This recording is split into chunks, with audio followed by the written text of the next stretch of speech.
welcome to the Frightfest Media Wall. Sound of Violence screened earlier today. I heard it got a little emotional. How was the screening? Emotional. It's so good to see it on such a big screen.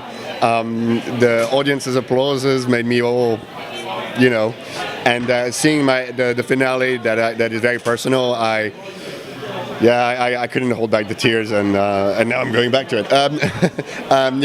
It's very special to be here. It's a homecoming for me, and it means so much. And it's on a big screen with such a great audience and such an amazing response as well.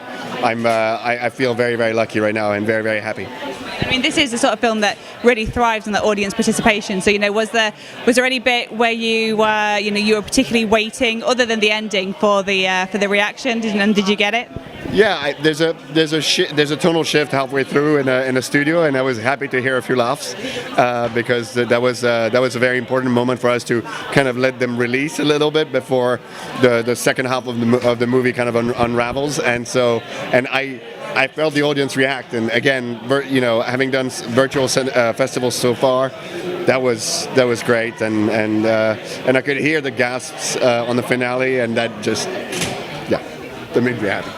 And it's something that when we spoke last time, you mentioned that there's a few Easter eggs in the film. One in particular, you said you were going to throw out a challenge to people to see it. Did anybody find it?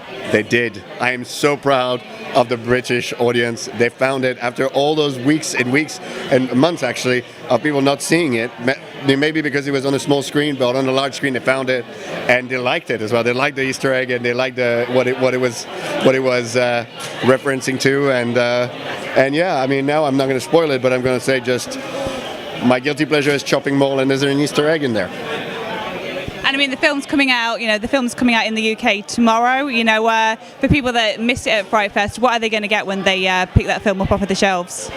It's out on digital, Blu-ray, and DVD tomorrow, and so they're gonna get hopefully the full-on experience and everything that they can.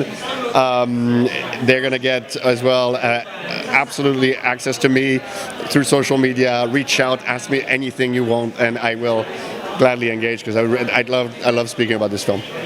And obviously, you like speaking about the film. Obviously, you've had lots of discussions, but is there any question that you're surprised you haven't been asked about the film yet? No, actually, it's been pretty good about the in the reception. I feel that I feel understood very well, and that was great. It's funny that nobody asked me about the ending, whether what happened actually kind of firmly happened, and it's interesting. And obviously, this is out in the world now. You have got some other projects. Can you share a little bit about any of them? Without being able to say too much about them, I'm writing a Nordic-inspired horror movie, so tapping in my Finnish origins, and I'm also in talks to direct a PG-13 movie, a horror movie, but PG-13, which my daughters are delighted about. And it's crazy because this movie is quite experimental and it's not everybody's cup of tea, so it feels good to be potentially trusted with more crazy stories to tell. I'm going to let you go back and enjoy Frightfest. Thank you so much.